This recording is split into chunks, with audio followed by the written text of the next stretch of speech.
This is a Squiz Kids podcast. Your fresh take on what's happening in the world around you.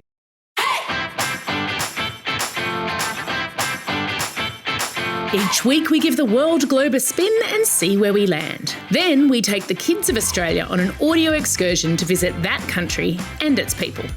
I'm Amanda Bauer, and today on Squiz the World we're visiting one of the oldest civilisations in the world, the biggest democracy in the world, and the second most populous country in the world, after China. Strap yourselves into the Squiz Kids super fast supersonic jetliner as we take off and take a squiz at India.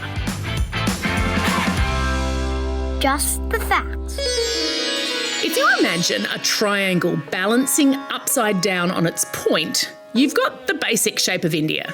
Except that on the top right corner, there's a teensy thin strip of land that extends out and connects to another chunk of Indian territory. As you'll see on the map I've linked to in your episode notes, India juts out from the bottom of Asia. So it's surrounded by water on two sides of its triangle, including the Indian Ocean to the south. No prizes for guessing where that body of water got its name.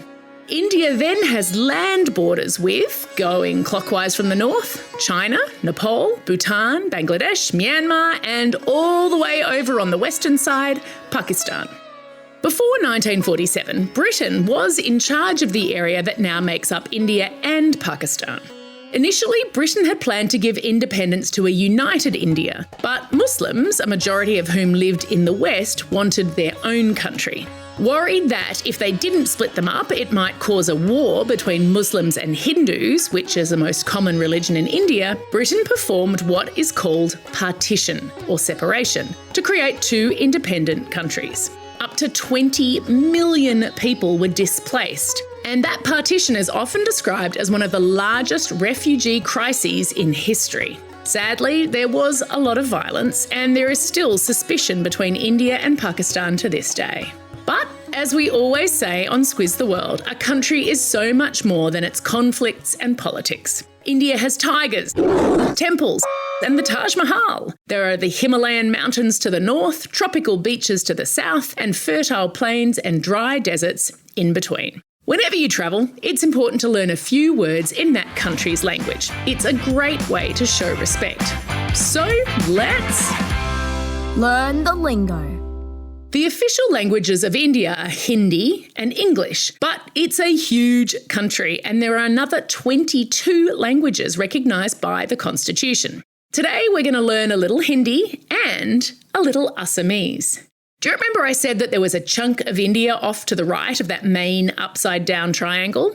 Well, that's where a good friend of mine lives in the state of Assam. So let's give an especially big welcome to her nephew, Squiz Kid Jamit. Jamit, take it away. Hi, I am Jimit and I am 10 years old. I am from Assam in India and my parents are also from India. I personally like to speak in Hindi because it is our national language and it is taught as a compulsory subject in our school. Here is how we say hi, how are you in Hindi. Namaste, aap kaise ho? Here is how we say thank you, dhanyabad. And here is how we say goodbye, alvida. Here is how we say hi, how are you in Assamese. Namaskar, apunar khobor kinukwa. Here is how we say thank you, dhanyabad. And here is how we say goodbye, ahisu. If I had half Jamit's energy, I could do a Squiz the World episode every day. Thank you so much for teaching us Hindi and Assamese, Jamit. Now that we can communicate a little bit, it's time for school.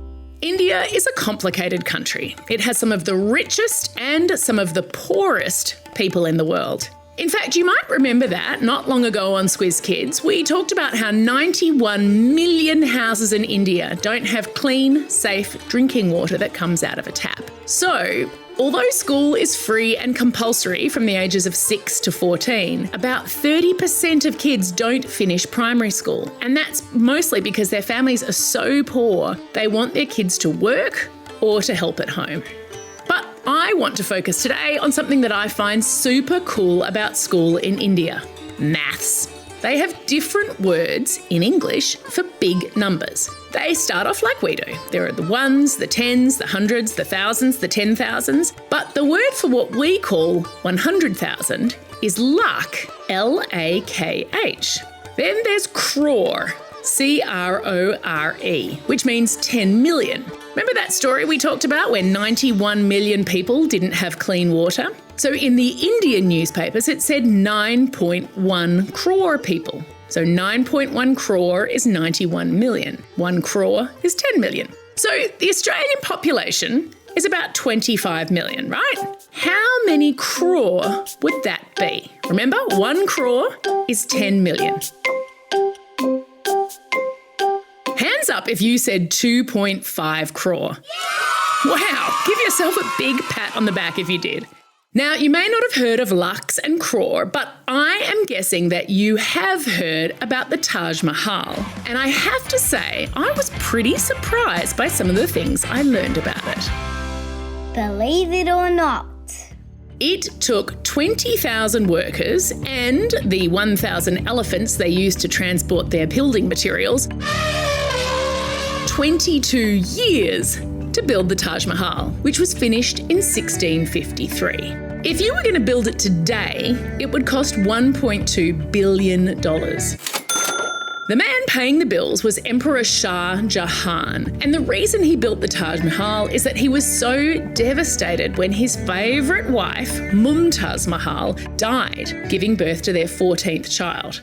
Just think about that for a sec. 14 kids! Wow! Anyway, Emperor Shah Jahan wanted to build a palace to hold his wife's tomb as a monument to his love. Now, there are so many things to mention about this building, which, of course, I have put lots of links to in your episode notes. To start with, it is a perfectly symmetrical structure. More of maths, right? It's made of white marble, and since 1996, the government of India has had to work to limit pollution around the Taj Mahal because it was staining the white marble. Now, areas of those marble walls are inlaid with precious stones in a floral design, and the colours and workmanship are said to be so perfect that the flowers almost look real. Then there are gardens and water features all over, designed to reflect the palace. That's that image of the Taj Mahal that you're probably familiar with, the water in front with the Taj Mahal behind and the reflection. And then there are these 4 minarets or towers around the outside. Now, Emperor Shah Jahan planned to have a black palace built on the other side of the river, facing the Taj Mahal, to house his tomb when he died. But, and here is a real twist, one of his sons wanted to be emperor before his dad died. So he actually overthrew Shah Jahan and locked him up. He did have a view of his beloved wife's tomb, though, from the room that he was imprisoned in. And when he did eventually die, his son put Shah Jahan's tomb inside the Taj Mahal as well. In fact, it's the only thing about the Taj Mahal that isn't symmetrical. Well, I don't know about you, but I always get hungry after walking around and sightseeing. I think it might be Dinner time. India has been inhabited for over 55,000 years. It has 28 states, 22 official languages, so you will probably not be surprised to know that the kind of food you eat in India is very different depending on where you are. There's no official national dish. People in the south might make you crispy potato-stuffed pancakes called dosa. In the capital, New Delhi, you might tuck into some spicy yogurt-marinated chicken cooked in a clay oven called a tandoor. But today I want to talk about what just might be the world's oldest smoothie. It's called a lassi. The idea of mixing fermented milk or yogurt with fruit and spices started around 1000 BC, and it's supposed to calm your stomach, especially if you've eaten too much spicy food, which in India is a definite possibility. I've popped a recipe for a traditional Indian mango lassi in your episode notes. It's healthier than a milkshake and it is so delicious. Time for the quiz. This is the part of the podcast where you get to test how well you've been listening. Question number 1. What is the name of the ocean to the south of India? And actually, it's to the west of Australia too. Yeah, that's right, the Indian Ocean. Easy one. Question number 2. Name one of the 2 languages, not counting English, that Jamit spoke in today. He spoke Assamese and Hindi. And question number 3, what shapes do the precious jewels on the walls of the Taj Mahal make? That's right, beautiful flowers. That's all we have time for today. Thanks for staying curious about the world and joining me on this incredible trip to India. Now get out there and have a most excellent day. Over and out.